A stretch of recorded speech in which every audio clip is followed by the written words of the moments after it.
মহান দার্শনিক কার্ল মার্কসের 208তম জন্মদিন পালন করল সিপিআইএম রাজ্য কার্যালয়ে। এদিনের এই অনুষ্ঠানে উপস্থিত ছিলেন সিপিআইএম নেতা নারায়ণগড় প্রাক্তন মন্ত্রী রতন ভৌমিক সহ আরও অন্যান্যরা। মহান কার্ল মার্কসের আজকে 208তম জন্মদিবস। গোটা বিশ্বের শ্রমিক শ্রেণী, শ্রমজীবী জনগণ বিপুল উৎসাহের সঙ্গে এই জন্মদিবসে ওনার প্রতি শ্রদ্ধা জানাচ্ছে।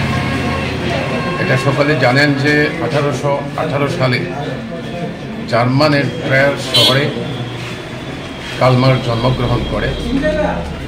ওনার জন্ম এই পৃথিবীর বুকে নতুন সমাজ গঠনের স্বপ্নকে পৃথিবীর মানুষ প্রথম দেখতে পায়। উনি কার্ল মার্কস 1847 সালে উনি প্রথম কমিউনিস্ট লীগ, ওনার বন্ধু অ্যাঙ্গেলস সহ কমিউনিস্ট লীগ প্রতিষ্ঠা করেন। 1848 সালে কমিউনিস্ট ম্যানিফেস্টো রচনা করেন। এই প্রথম কমিউনিস্ট ম্যানিফেস্টোতে বিশ্বের মধ্যে এই প্রথম উনি আবিষ্কার করেন যে মানব সভ্যতার ক্রমবিকাশের ইতিহাস হচ্ছে শ্রেণী সংগ্রামের ইতিহাস এবং পুঁজিবাদী সমাজ হচ্ছে মানব সভ্যতার ক্রমবিকাশের ইতিহাসের জঘন্য রূপ। পুঁজিবাদের পতন অনিবার্য। পুঁজিবাদের গর্বে যে শ্রমিক শ্রেণীর জন্ম হয়েছে, সেই শ্রমিক শ্রেণীর হাতে পুঁজিবাদের মৃত্যু অনিবার্য। সমাজ এবং তারাই এই শ্রমিক শ্রেণী সমাজতন্ত্র কায়েম করবে। সমাজতন্ত্র জিন্দাবাদ এবং শ্রমিক শ্রেণী লং লিভ, দীর্ঘজীবী হোক, দুনিয়ার মজদুর এক হোক।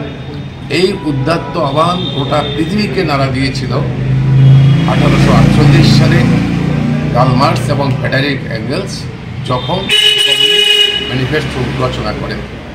কার্ল মার্কস পৃথিবীর শুধুমাত্র এই ক্ষেত্রে নয়, উনি একজন মহান দার্শনিক। হেগেলসের ভাববাদ উনি পুরোপুরি অধ্যয়ন করেন। হেগেলসের ভাববাদকে অধ্যয়ন করে ঠিক 180 ডিগ্রি ঘুরে উনি দ্বন্দ্বমূলক বস্তুবাদ প্রবক্তা রচনা করেন। আজ পর্যন্ত বিশ্বের 21 শতাব্দীতে এসেও পৃথিবীর কোনো দার্শনিক দ্বন্দ্বমূলক বস্তুবাদকে চ্যালেঞ্জ করেনি। এটা ভুল বলে প্রতিবাদ হয়নি। কাজেই এটা মহান দার্শনিক কার্ল মার্কসের অবদান এই দ্বন্দ্বমূলক বস্তুবাদ। শুধুমাত্র দর্শন শাস্ত্রের মধ্যে নয়, অর্থশাস্ত্রে কার্ল মার্কস 1867 সালে দাস ক্যাপিটাল প্রথম সংস্করণ উনি প্রকাশ করেন। ওনার বন্ধু অ্যাঙ্গেলসের সহায়তায় ক্যাপিটাল গ্রন্থ পৃথিবীকে প্রথম দারুণভাবে নাড়া দেয়। কিন্তু উনি ওনার জীবন দশায় দ্বিতীয় ও তৃতীয় সংস্করণ, ওনার পাণ্ডুলিপি এবং ওনার ধারণা পরবর্তী সময়তে অ্যাঙ্গেলস 2 খণ্ড, দ্বিতীয় এবং তৃতীয় খণ্ড প্রকাশ করেন। এই দাস ক্যাপিটাল প্রথম পৃথিবীতে উদ্বৃত্ত মূল্যের তত্ত্ব আবিষ্কার করেন। কাজেই এই মহান যে দার্শনিক এবং অর্থশাস্ত্রবিদ, মহান চিন্তাবিদ, পৃথিবীতে ওনার জন্ম, এই জন্ম পৃথিবীর শ্রমিক শ্রেণী, শ্রমজীবী জনগণ শ্রদ্ধাবনত চিত্তে স্মরণ করে। শুধু তা নয়, 2008 সালে যখন পুঁজিবাদের দেশে পুঁজিবাদী অর্থনৈতিক বিশ্ব মন্দায় চাপিয়ে পড়ল, আর উঠে দাঁড়াতে পারছিল না, আন্তর্জাতিক অনেক গবেষণা হলো পুঁজিবাদী অর্থনীতিবিদরা, সমাজতান্ত্রিক অর্থনীতিবিদরা, তারা তখন বললেন যে একমাত্র কার্ল মার্কসের ক্যাপিটাল গ্রন্থে তার সমাধান আছে। উনি সেখানে বলেছিলেন পুঁজিবাদ একটা ভঙ্গুর নগ্ন সমাজ ব্যবস্থা, এর পতন অনিবার্য। এই সমাজ ব্যবস্থার ভিতরেই তার পতনের বীজ লুকিয়ে আছে।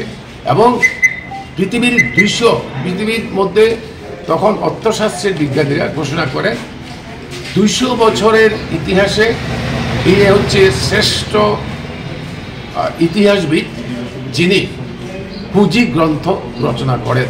এই গ্রন্থ পৃথিবীর মধ্যে সবচেয়ে বেশি সংখ্যক লোক পড়েছে, পড়ছে, পড়বে। সবচেয়ে বেশি ভাষায় ক্যাপিটাল গ্রন্থ রচনা হয়েছে। এটাই হচ্ছে আমাদের মূল মন্ত্র। আজকের দিনে আমরা এই মহান দার্শনিক, মহান অর্থনীতিবিদ, সমাজের পরিবর্তনের অমোঘ নীতি যে প্রবক্তা মহান কার্ল মার্কস, তাকে শ্রদ্ধাপূর্ণ স্মরণ করছি। আমাদের ভারতের কমিউনিস্ট পার্টি মার্ক্সবাদী ত্রিপুরা রাজ্য কমিটির অফিসেও আমরা তাকে সশ্রদ্ধ নমস্কার জানাচ্ছি। মার্ক্সবাদ লেনিনবাদ জিন্দাবাদ।